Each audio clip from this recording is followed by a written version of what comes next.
لطالما أمتع الساحر البرازيلي رونالدينيو الملايين بإبداعاته على أرضية الميدان، إذ يعد بفنياته واحدا من بين أكثر اللاعبين مهارة على مر التاريخ. كيف لا وهو النجم الذي علاوة على إبهاره الكل بضرباته الحرة الخرافية وتمريراته المجنونة المخادعة، كان واحدا من بين أفضل المراوغين على الإطلاق، وكل ذلك مع ألمع الفرق العالمية التي يبقى برشلونة وميلان بدون أدنى شك أبرزهما.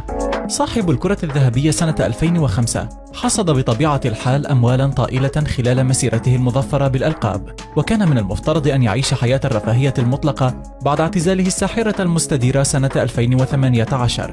إلا أنه ضرب بعرض الحائط كل ما يبدو لك بديهيا عزيزي المشاهد، ودخل في متاهة لم يكن حتى أكبر المتشائمين يتوقع وجوده فيها.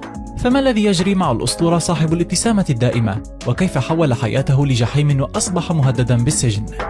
منذ تعليق رونالدينيو حذاءه والمشاكل تنهال عليه تباعا، ولن تمر سوى أشهر قليلة حتى أفلس، جاعلا الشرطة تصادر معظم أملاكه. 57 وحدة سكنية تم الحجز عليها مع سيارته الفارهة، إضافة إلى وابل من الغرامات التي فرضت عليه، وحاول التهرب منها بإفراغ حساباته البنكية في البرازيل ونقلها خارج البلاد. تلك لم تكن سوى بداية محنه، والغريب جدا كان واقعة القبض عليه بجواز سفر مزيف في دولة الباراغواي التي لا يحتاج من الأساس ولبطاقة الهوية لدخولها، جاعلا الكل يتعجب ويتساءل عن سبب تهوره بهذا الشكل.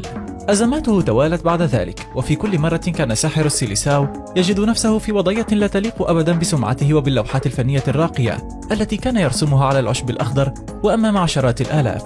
لكن يبدو أنه هذه المرة وصل لطريق مسدود، وباتت حريته مهددة بعدما تورط في قضية نصب لا تخطر على بال ولا خاطر.